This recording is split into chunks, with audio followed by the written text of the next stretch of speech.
Good evening, welcome to tonight's Hearthstone Half Hour, episode 93. 93 episodes, how time has flown. I'm Hammy, this is FailCraft Casts. Hope you're well and good this Monday evening, and it's Monday the 28th of July. That means in 2014, tomorrow, is going to be Wing 2 of none other of Curse of Naxxramas, Hearthstone's first adventure mode. Very much looking forward to that, hoping it's going to go live tomorrow night, and you should join us tomorrow night. We're going to be streaming that, hopefully as soon as it's live in the evening UK time. Okay, well, today is New Player Monday. Today is Deck Garage and learning about your enemy. So, I've seen this deck kicking around a bit in the bits of ladder I'm doing. I'm only kicking around rank 8 or so I'm not setting the world on fire. But it's an interesting variant on a theme. So we have a Tauren warrior here with some kind of bubble, maybe a she warrior as well as our slate mage, and that is the theme of this. What happens when you try and tweak a well-known deck, and what kind of differences can it make to the way that it plays? So this is known as anti-meta warrior. Seen it kicking around. The particular example that I'm taking a look at is by something You're Too Easy Chaos. You're Too Easy Chaos. Wednesday for the next swing. Dun dun dun. We're taking a look at this today. Okay, so with that, let's jump in and see how this is anti-meta. Now, it's anti-meta in the sense that if you look at it, it's kind of a control warrior-ish deck, but when you then take a look at the specific combos of cards it has in, you can see how it takes a look and really tilts against some things like aggro mages, zoos, and it really packs some combos that, as well as having the core of a control warrior, which you will recognise, has some nice extra bits and bobs that will help it deal with certain situations. So this is kind of called teching. The concept of teching or deck tech is to tweak decks a little bit, switching the odd card here, switching out the odd card there, which, although they may not look huge in themselves, may actually totally change the way that you play a deck. So in we go. Now I've shared the link in the chat, and this will also be in the YouTube description if you're watching on YouTube afterwards. So what have we got? Well, we have W3 over here, and you can see that first up in our slightly teched control warrior, the first thing I'll actually show you is a couple of different versions of Kalento control warrior, as it's known. So there is sort of a heavy control warrior. This is not a Kalento, it's based off a Kalento. So if we take a look at this control warrior to start with, what is seen as more classic, you can see we're heavy on the control in the early game. We have slam, we've got couple of armor smiths, 2 shield blocks. You will either have some kind of combo of either, you'll be running, the name of the card temporarily escapes me, but I'll find it and do it justice, the Frothing Berserker, or if you're not going for the Frothing Berserker to trigger off your Whirlwinds, you're grabbing Kor'kron Elites for the charge and to give you that extra bit of mid-game pressure. In fact, this is a fairly unusual control warrior, so I'm going to drop out of that one. That's not actually the one I was looking for. This is the more Kalento-ish one, the more well-known one. So you've got your Whirlwinds early game, you've still got your heavy cleave, you can swap out a cleave and swap that in, that's situational.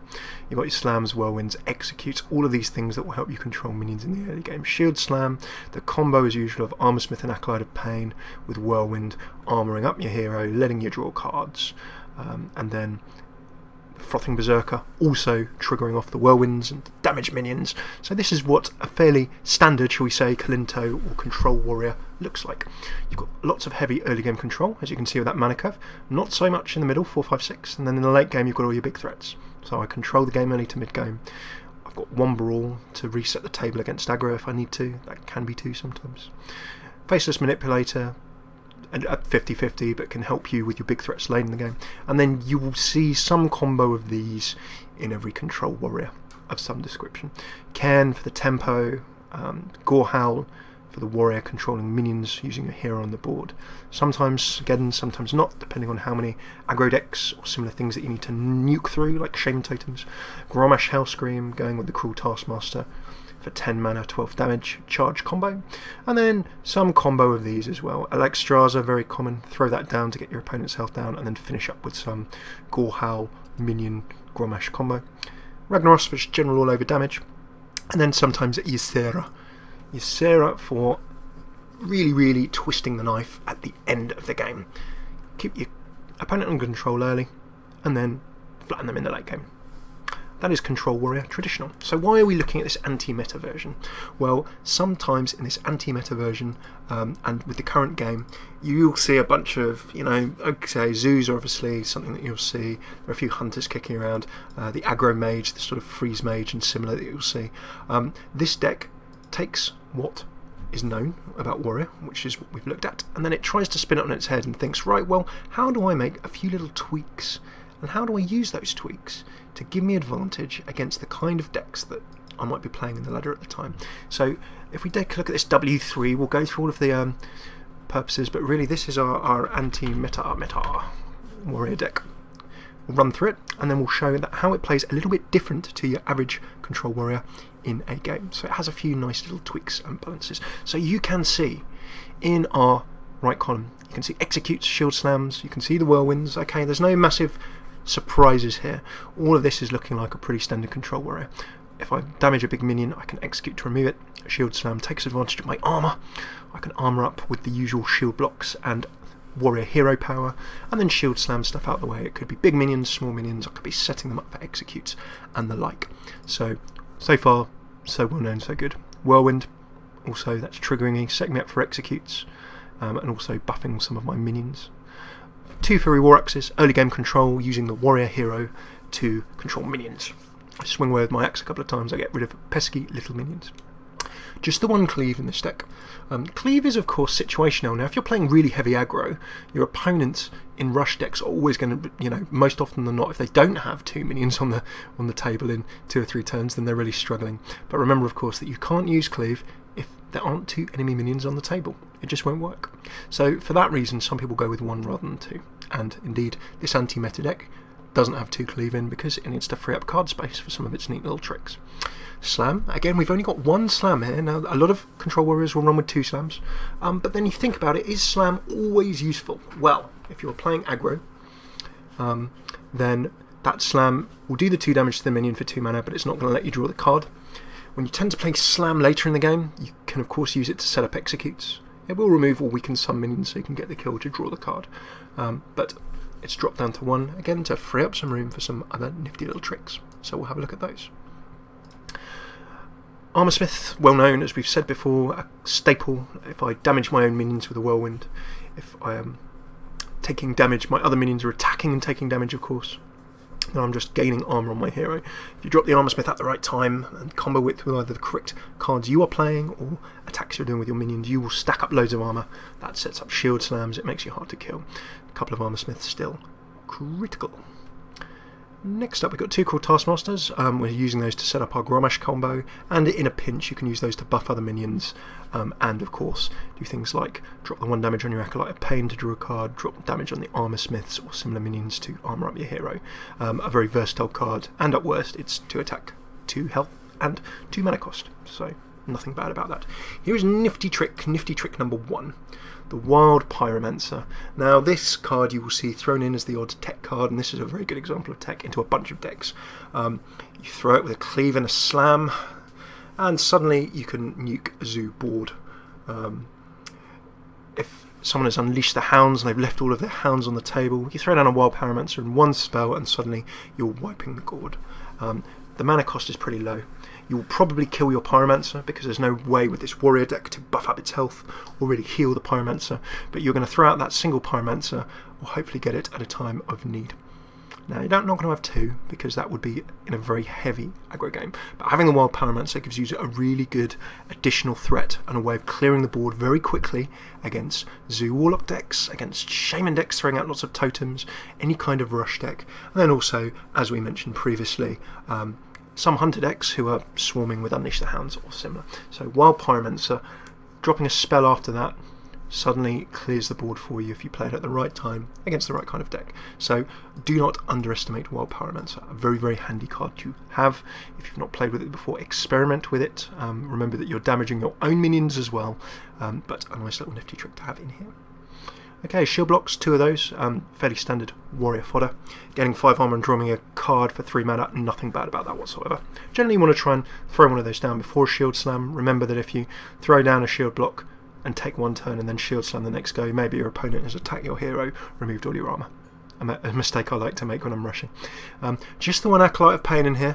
Again, a lot of control warriors run 2, but Acolyte, when you drop him down, at worst, unless he's silenced, he's going to draw you a card or 2. And for that reason he helps you get some card advantage. Draw power. The Big Game Hunter, now a very nice card, can be swapped in, can be swapped out, but there is all kinds of nasty things you can throw a Big Game Hunter down against. Now remember, he is removing any minion with an attack of 7 or more, So as a result, he will be going through big druid tanks. He will be removing horrible big late game minions, all of this kind of stuff down here, Ragnarosses and similar, to keep you on the board and generally busting problems. And Big Game Hunter's not so bad in that for his 3 mana, although he has low health, he's not the worst card if you just need to throw him down on the table to do some trades either. So not too bad about him, but could be one that you swap in or swap out, but he is in if you're playing lots of big tanks and big sort of late game decks. The Kor'kron Elite, just one of those Kor'kron Elites, and in terms of him, he's going to be smoothing out the middle of your mana curve. Now you can see the difference in our mana curve if I just go to the top right here, compared to the Control Warrior we saw before. You can see I've got a bit more 3, a bit more 4, some 5 and 6, and a little bit less in 1 and 2, meaning that the middle of my game, it doesn't look like it, but it's very slightly smoothed out. It means I've got a few more options I can be throwing down here in the mid game, and we'll come on to one of the key ones next. But if you throw down Kor'kron, he will be removing minions, getting through tanks. If you are dominant, he can be attacking to the hero's face, but generally you'll throw him down turn 4 to do some damage or trade something nasty off the table, getting one of your opponent's threats out of the way. So smooth out the middle of your mana curve. You're not trying to frantically control all the time. It gives you a bit more of an offensive option. Now this is the key. This is the basic card key, the Sen'jin Shieldmaster. Anything aggro, anything described as mid-range that tries to trigger sort of anything from 3 to 5 or 6 mana. This just stops at aggro. Aggro immediately has to deal with this, and it's not easy to deal with. If you're being zooed and one of these hits the table, suddenly you've got to sacrifice a couple of minions. You're using a Soulfire if you're a Zoo Warlock. If you're a mid-range deck, then suddenly you've got to start using your minions or spells instead to try and get the tank out of the way. And doubly good, and I totally agree with the deck writer of this, the deck list I'm taking a look at. Put down an Armor Smith behind this, and suddenly the more damage this Sen'jin Shieldmaster takes, the more armour you're stacking on, and can really, really almost stop a rush in its tracks if you get it out at the right time. So 2 of those, really, really handy, particularly against an aggro meta. Spellbreaker, lots of interesting stuff. You could throw a Spellbreaker in for things where you have lots of control. You need to try and get through something nasty like a tank or a big legendary or similar. So dropping the Spellbreaker in, it can even be used against a zoo. The 4/3 body is pretty good, unless you're playing something with a heck of a load of control. They're going to have to sacrifice a minion to get rid of the Spellbreaker. And then there are so many useful matchups that Spellbreaker can just silence something for you. So again, in a metagame where things are slightly heavy or slightly painful, if you're looking at big late game decks, he's going to be causing some problems. Next up, we have none other than Brawl. Now Brawl, just the one. Not many decks play this with 2, and with a Brawl you will find that you really want to save that or grab that if you're really overwhelmed by Zoo, overwhelmed by Shaman Swarm, you name it. In a pinch, if there's a bunch of big minions on the table if you're playing a handlock, but the Brawl is for your clearance. So it's all good, and you keep your table well locked down. Righty-ho. Next up we have Faceless. The Faceless is in there for a nice combo or 2. So we saw Faceless previously, but what the Faceless will do is let you nick one of your opponent's threats. If they've thrown a Ragnaros, you grab a Ragnaros. If you've got one tank down in a Sen'jin Shieldmaster and need another, but it's not in your hand, throw down a Faceless. Maybe that is in your hand instead. You're going for the win, you can Faceless into a double Grommash Hellscream.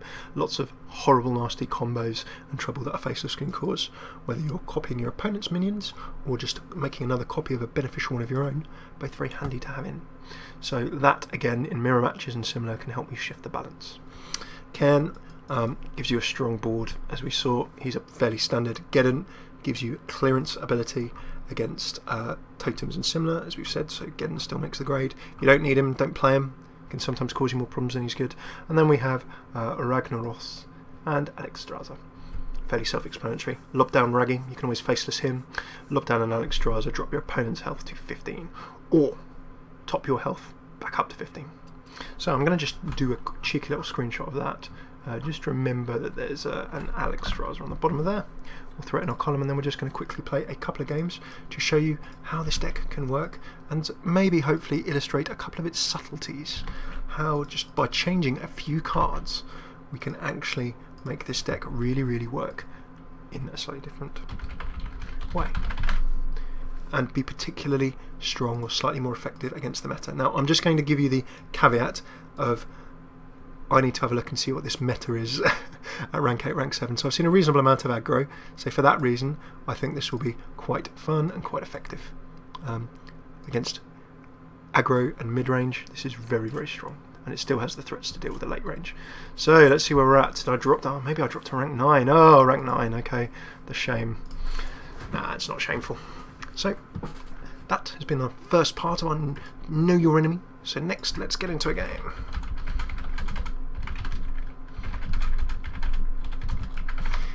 Should I have any questions, and we'll take a look and work out with some nice slow plays and see how we can do. Maybe one game, maybe two. Ah, there we go. Now if this is an aggro, if this is a zoo, this is our perfect proving ground. What do we want against a zoo? Well, fairly self-explanatory. So this is very, very good against the zoos. Cleave will hit the zoo, execute we don't want. We are really going to want to grab the fairly obvious. Grab armor smiths or anything else, some whirlwinds or similar. We could do with, I'm not going to grab executes, I'm going to toss all of these back in favour of early game control, just in case he is a zoo. So I'm looking for axes, whirlwinds. Ooh, not great, at least I've got an armor smith. Perhaps keeping that shield block would have been a good idea. I still have a shield master, cruel taskmaster as well, so that can remove a 1 health minion if I need in a pinch. There we go, and as suspected we have a zoo. So there's nothing wrong for me to do here. I can throw down the armor smith and then I can tap him into a whirlwind next go. I can save that whirlwind if he drops a huge bunch of minions. I can cruel taskmaster and whirlwind to remove a 2 health minion. It's not ideal, but I have options. There goes the coin. What's he going to throw? Probably something else, I would imagine. And there's a Void Walker. Okay, as expected. Some chip damage, and he is just rushing away at me like a zoo would. I'd love a cleave, very nice. So next turn I've got the Senjin, that's good. And you can see here, this is not an ideal combo, but I'm going for a pretty aggressive play, and that's because I really want the chip damage of that knife juggler off the table. So with the knife juggler off the table, you can see I've shielded up a bit. I can take the 1 damage from the Void Walker, armor up a bit more, and throwing down that Shield Master next turn, I pretty much stopped his rush dead.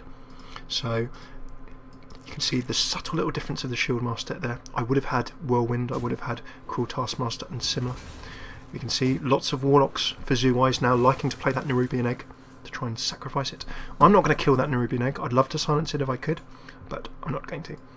I'm going to throw down the Shield Master, because even if he manages to kill that Nerubian Egg and get out the 4/4 Nerubian, my Shield Master is still going to stop it in his tracks. Now notice, the longer my Armor Smith stays on the table, there you go, there's the sacrifice as expected. But I have an execute, and there goes the Nerubian. So we're in a reasonable position at this point. I can actually even throw down a Faceless and double tank. That would be very, very nasty. I could drop an execute, but then if he starts attacking my minions, he's going to have some problems. So here's a perfect example of Faceless. I can Faceless into another tank. Now I could use these to sacrifice one minion. He can take both of these out with his minions and survive next go. So what I'm probably going to do is attack with one. I'm just going to remove one. Oh, I don't have the execute. That was a misplay by me. Right, okay. Not ideal, but I'm going to sacrifice one of those. Silly play, bit of a FailCraft fail there. Should have been looking for. I was thinking I had one more mana than I actually had. How unfortunate. Okay, so not the ideal play though. And we still see that sacrifice with one left over. Down goes the Haunted Creeper. Zoo Warlocks, like the one that I've been trying and that we made on the stream last week, also quite favouring this. And then he's life tapping and minioning up in general. So, not ideal, but we have options. Brawl can start removing. I can remove one of those for a Taskmaster. I'm not going to worry too much about Gromash. As long as I can stop his rush dead and remove threats, I'm in a good position.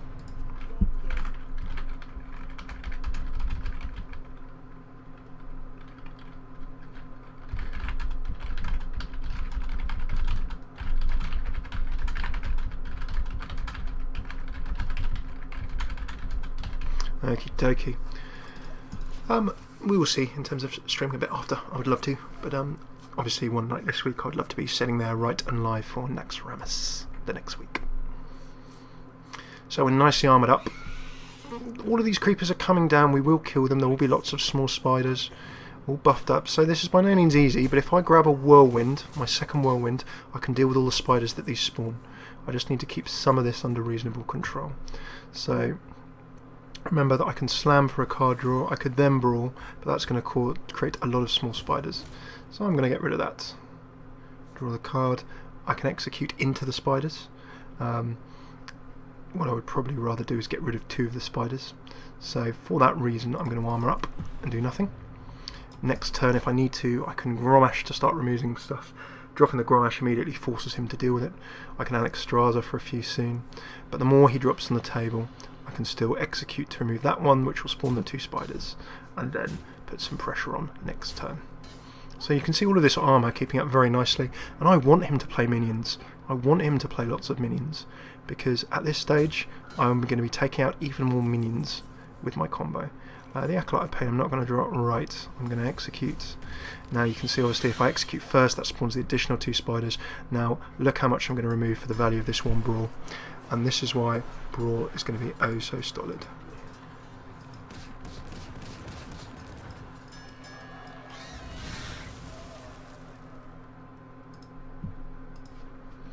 Okie dokie.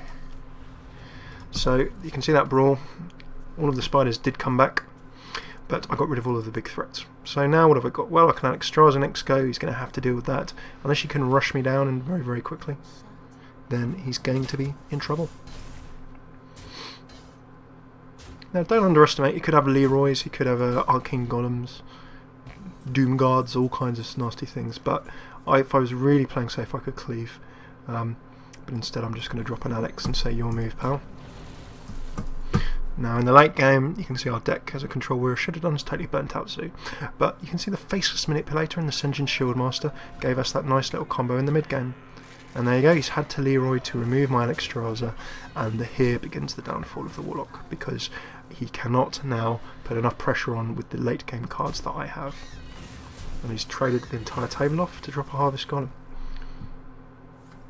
There's a Soulfire, yeah, so he's just throwing the damage down, and he's dropped his other Soulfire, so this is probably going to be a challenge for our friend to triumph at. If I'm really going to turn the screw, I can throw down a Cairn and an Acolyte of Pain. So I could draw more cards. Cairn will just trade away his cards. He's got a 2-for-1, and there is the surrender.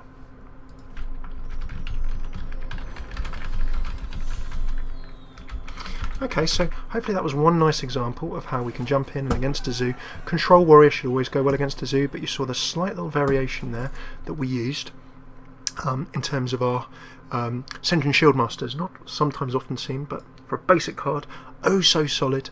Swinging in, Sen'jin Shieldmaster, the cloned Faceless Manipulator, with that giving us an additional couple of extra tanks. Admittedly I made a fail play afterwards, but it was good fun, and we managed to get in. Flobbit, welcome! And Sinstri, good to have you along as well. Good to have you back, indeed.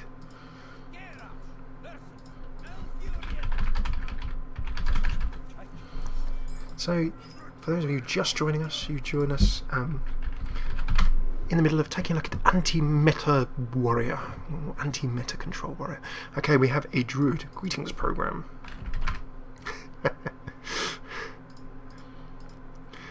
Okay, so what do we do against Druids? Well, against Druids, it's not really too much different.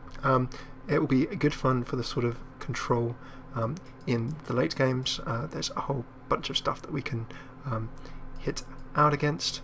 There's not going to be anything too awful. We can really sort of push in the mid to late game as we would anything else. So basic strategy, I'd like some early mid-game threats, I'd like some control. I don't need the faceless, so I'm going to trade back 2. I'll keep 1 Whirlwind and a Slam. Don't need 2 against a Druid unless he's playing Token. And with Fury Warrocks and Cleo, I've got perfect early game control there. The only thing I might like against a Zoo, against a Druid, pardon, is perhaps my Spellbreaker, to try and break some of his nasty early game minions. And the other thing as well, of course, is if he's ramping, then I would quite like perhaps an Execute, because that will help me remove whatever his big early game ramp players. And interestingly, he's thrown down a Haunted Creeper, so I'm wondering whether we are going to be seeing some kind of token deck from him here.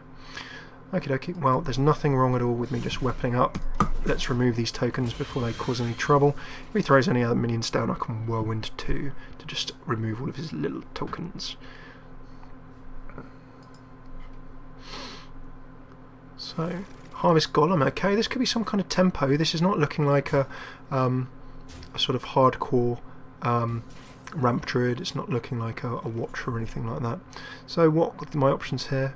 I've got a fairly solid one actually. I'm going to armour up. Going to weapon down. And I'm just going to, that's a good time to Whirlwind. Let's just keep his tokens well and firmly under control.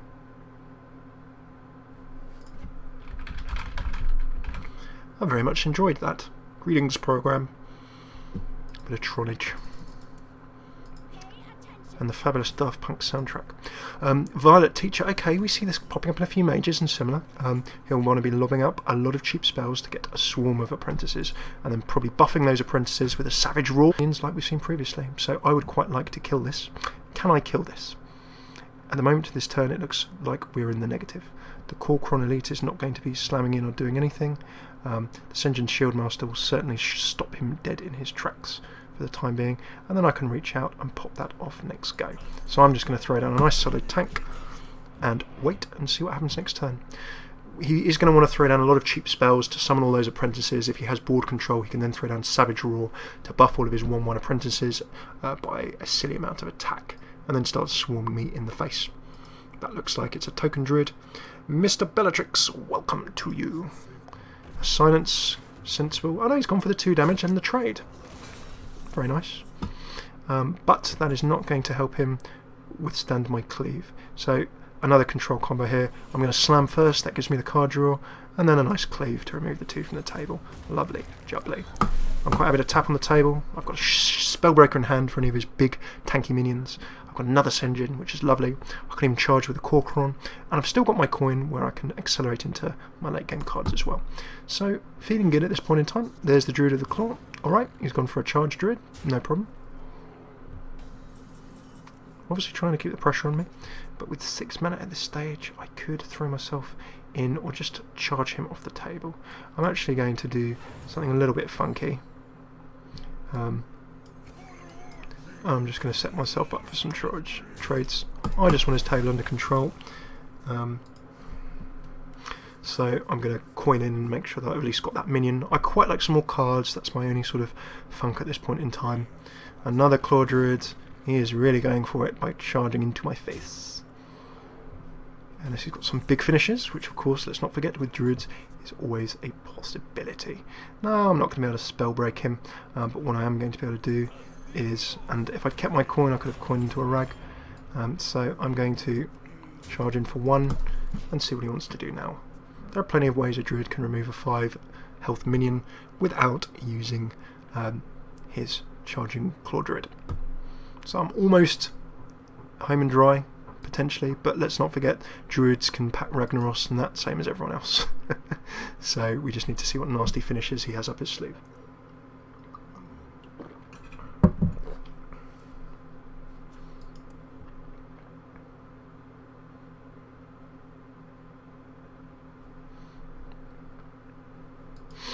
Perhaps a silence, perhaps a wrath. We see a big waiting arrow. I hope he's not trying to stall us out. Nope, gone for a swipe. Okay, that means that sets him up nicely for removal. At least it gives me a card. I draw and execute. Lovely. I like that. I also like that trade. And he's going to shapeshift just to put some more. It is not breaking down. Flop it in the chat says, I finally broke down and crafted Alexstrasza to beat heroic bosses. Now I should try it against others. It is awesome. There is nothing cheeky about Alexstrasza in the slightest.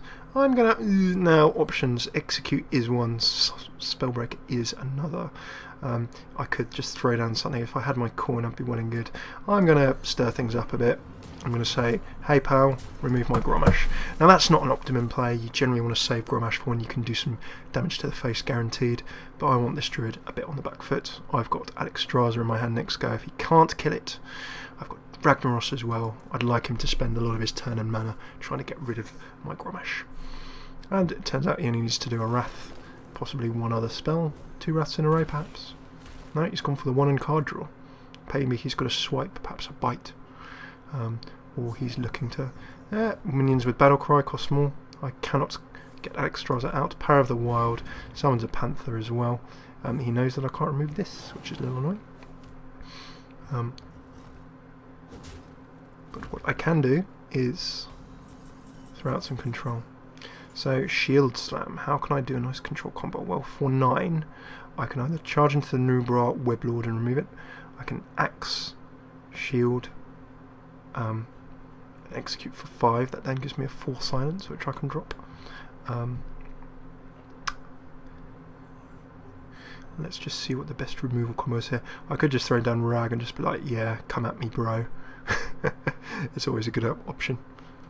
But I quite like this Nubra Weblord off the table. I don't quite have enough health. If he does a Savage Roar or something nasty, I just feel that I'm not quite close enough to do what I'd like to do. So I'm only going to take 1 from this Nubra Weblord. So I can swing into him. That tees up my execute. I can then shield up. I can then shield slam. Or I could have done all of that the other way around and bosh. Hit to the face. Okay, we've still got Alexstrasza, still got Ragnaros. I feel like we are close. We are close to victory.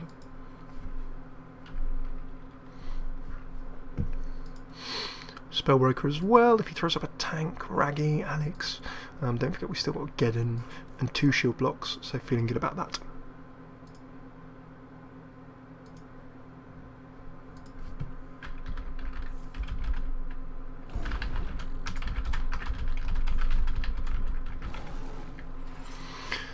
Okie dokie, so throwing things down, armouring up, powering the wild through as always. But then what can we do? Well, I could be Alexstraszaing up, I just don't know if he's got a nasty combo, but I may as well be throwing down Rag. I'm going to take the risk. He could Savage Roar and Force of Nature. So with 4 damage left, he needs to Savage Roar and Force of Nature. The 3 Treants buffed up to 12 damage. No, 12 damage buffed up more. They're 2/2 Treants, aren't they? He could Savage Roar and Force of Nature. If he has that combo, that would finish me, I think. So I may have just... Oh! Has he got it? Has he got it? He does. That puts me... No, it just gives him enough to trade my minions away. It does not give him enough to do everything. Okay, thought so. So I can throw down an Alex, I can throw down a Spellbreaker, and one of those, and I'll armour up. The reason I'm saying Alex is just in case he tries to charge into my hero with anything. I could have dropped mine by 2. I'm playing this super safe. He needs a way of removing both of those, or at least, well, the Spellbreaker.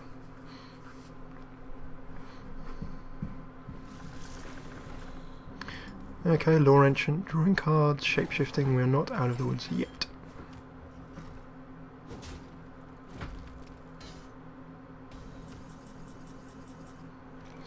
Okay, let's go for a shield block. I'm not going to be Alexing this go. A Cairn is the perfect thing to drop in this situation. I'll have that happily. We can then Whirlwind, so you can just see me armouring up ridiculously. There we go, and I'm just going to keep charging him to the face and just say, right, you need to kill me, I'm not going to come for you. So you can see again, just Control Warrior basics there. You know, you've got your Armorsmith down with some minions, lob a Whirlwind. I was thinking about doing that trade. However, if Cairn dies, unless he's silenced, Bane Bloodhoof will pop straight after, and I'll still have another 4 damage. So, going for the trade, depends what his 3 cards are in hand. He can, of course, armour up 1 more with Shapeshift. And very sensibly does so.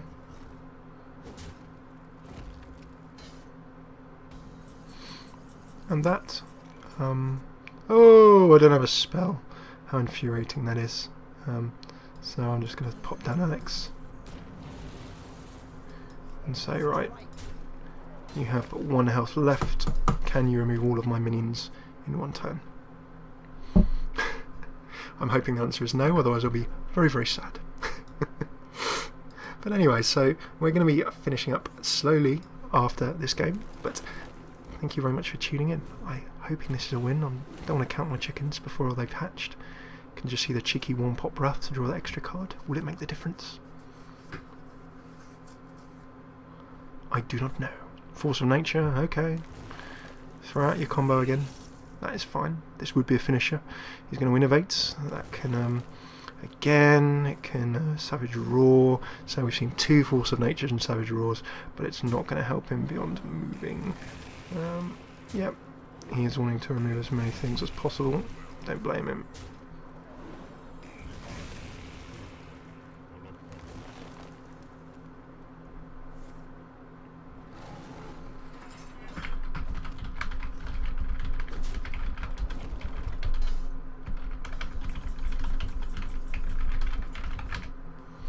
Okie dokie, so that is that. Good game. And very well played by our druid friend.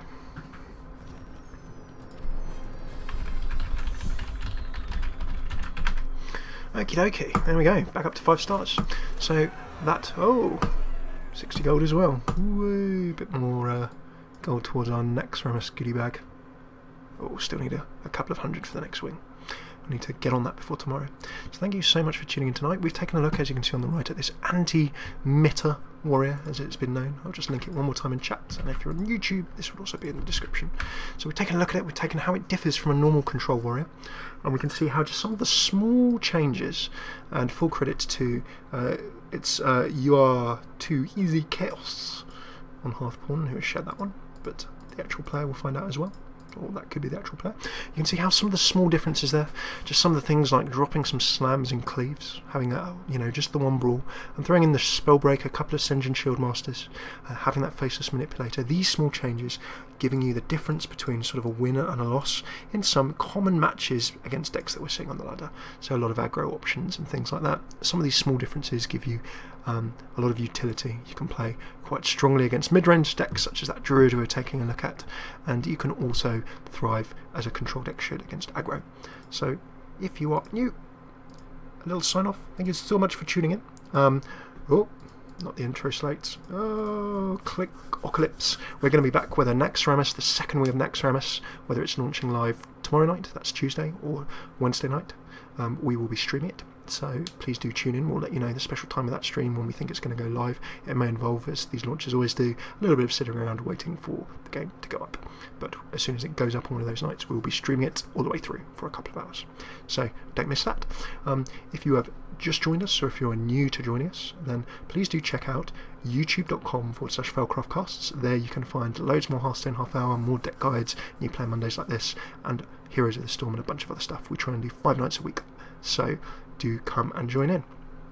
If you're watching this on YouTube, check out twitch.tv, have a look in the left column, /FailCraftCast. Note that there's no S on the end of there. And again, we try and go live Monday through Friday nights. It's around 7 to 8 PM GMT, UK time, but we will tweet on @FailCraftCasts shortly before we're going to go live, and indeed when we know what time the show will be. So do keep an eye out on Twitter as well, and come and say hello to us there. Last but not least, the website's failcraft.org. You can find these videos there, although we're slowly getting back posted.